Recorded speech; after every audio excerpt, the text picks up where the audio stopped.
welcome to the Malika Writes channel. My name is Malika and today I am dressed slightly differently. This is my African wear. This is kind of my lounge wear when I'm in the house, not really doing much. Well, I say not doing much, but when I'm in the house and have no intentions of leaving said house, this is the kind of thing I will wear. As you can see, it's quite pretty, very colourful. This was actually sewn for me when my parents were in Cameroon, which is where I'm originally from. So this is a very lovely dress. As you can see, it's quite big, very comfortable. And I'm going to be making a video in it today because it's actually quite late. And I'm making this at night time, so wearing a sort of daytime dress would not suit the time that I'm making this in. And I just kind of wanted to get comfortable and talk about nothing too serious. This is a Tuesday video after all, so I'm not going to talk about anything really serious. I just wanted to bring 4 characters to your attention from the Lord of the Rings series who are equally as human as Boromir. Now, if you're in the Lord of the Rings fandom, you probably have come across the argument that Boromir, the captain of Gondor, is the most human character in the series. This argument is usually made because Boromir shows his faults in the series. He kind of gives into the power of the ring. He is not really able to resist it as the other characters seem to be able to, so people relate to him and say that he is the most human character. Now, this definition of a human being, you know, a being with faults or displaying faults, I think is accurate because human beings obviously have faults, we're not perfect, but to see Boromir as the only human character simply because he falls prey to the ring is actually a flawed way of thinking, because the other characters have faults too, but they may not necessarily fall prey to the ring. If we look at Gandalf in the series, he asks not to be tempted by the ring, so because he knows that it will tempt him, it would do great evil in his hands, he recognizes that there is a possibility that he will fall prey to this ring. So he is not exempt from its power, but maybe he's just slightly stronger at resisting it. And I think when we look at why Boromir was so susceptible to the ring, we have to look at his character. Boromir is a character who has this grand vision of Gondor restored to its former glory. He has this sort of grand dream within him that drives him to do whatever he needs to do in order to make this vision come true. He is a character who is very determined, and I think his determination, the sheer power of his desire to return Gondor to its former state of glory is what makes him so susceptible to the ring. It's not necessarily that he's the most human character, therefore the ring sort of targets him the most. It's more of because of this dream. It's this vision within him that consumes everything that he does. Everything Boromir says is about Gondor. He is for Gondor. He is Gondor first, to make Gondor great again, ironically. So that's what the ring feeds off. It's not an inherent sort of weakness within Boromir that it's feeding off of. It's actually taking his really good and positive dream and the sheer power behind it to kind of lure him in.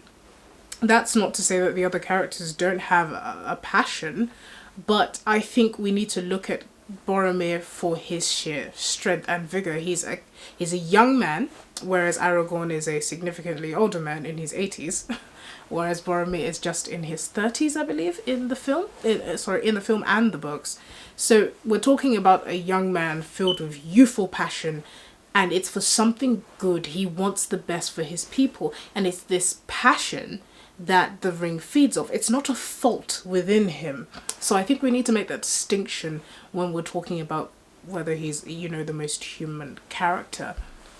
And if we look at it from the fault perspective, as in we're looking at what makes a human being, whether the other characters are human based on whether they have faults, I think all the characters have some fault or other, whether it's more subtle or more pronounced. If we look at the other human character in this series, who is Faramir, Boromir's brother, he definitely has a fault. You know, he captures Sam and Frodo, and he almost wants to take the ring, but he resists it.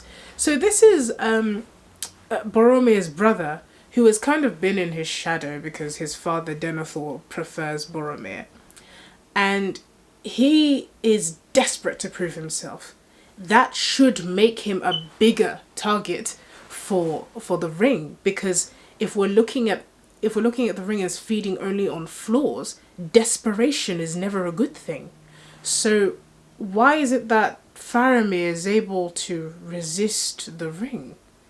Because it's not necessarily the flaw that makes Boromir a more relatable character, because Faramir has flaws. In fact, he's desperate to prove himself.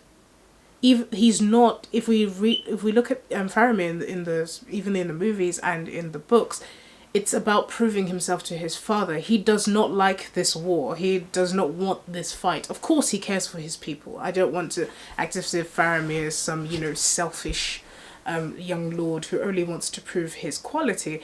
But I think if we're looking at whether the humanness of it, then surely Faramir is the more human character.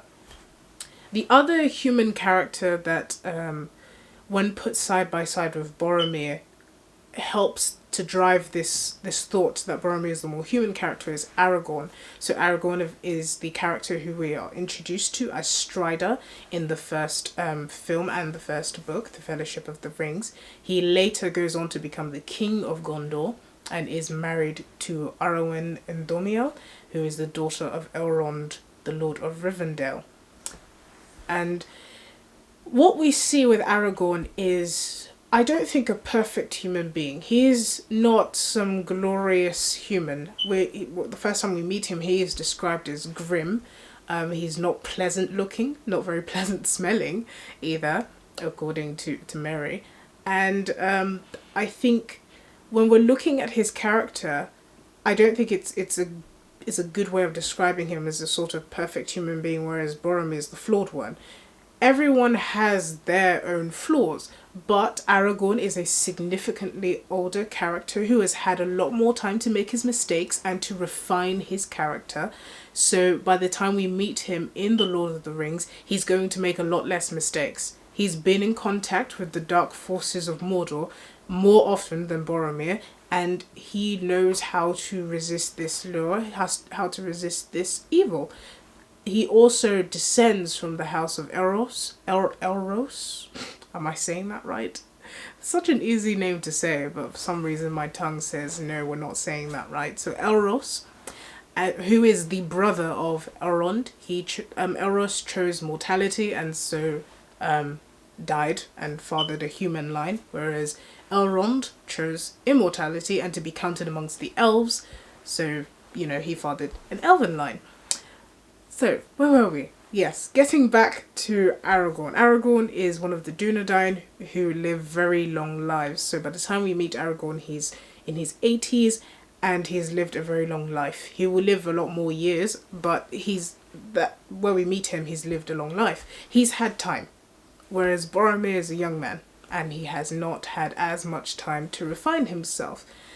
Then we come to Theoden, the king of Gondor, who fell under the spell of Saruman. And we see another human character who falls prey to a more powerful object, ring, or a more powerful person, Saruman. So when we're looking at humanness in The Lord of the Rings, I don't think fault should be the defining factor of what we class as human.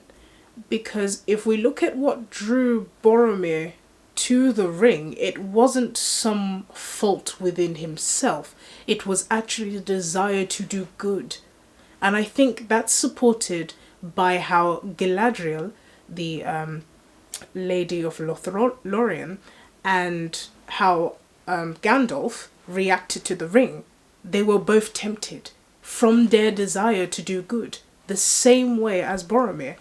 So I don't think it would count to say that Boromir is the most human character just because of his faults, or anything like that, because then we would have to say Galadriel and Gandalf were also kind of the most human characters. And we know that Gandalf is a Maya, a lesser kind of form of the Valar, and Galadriel is a high elf from Valinor. So technically within that world they're not human. So that's kind of the end of this video. I just wanted to make that light point. It's really late, so I just wanted to talk about something easy and light. I hope you have a great day, because some of you, this will be, by the time this video goes up, it will actually be like a new day. And yeah, so I hope you have a great day. Please like, subscribe, and hit the notification bell. Share this video if you think it'll be interesting. This could, write back to me in the comments. You don't have to agree with what I've said. Maybe there are other points that you think make Boromir the most human character. Let me know in the comments. We can have a discussion.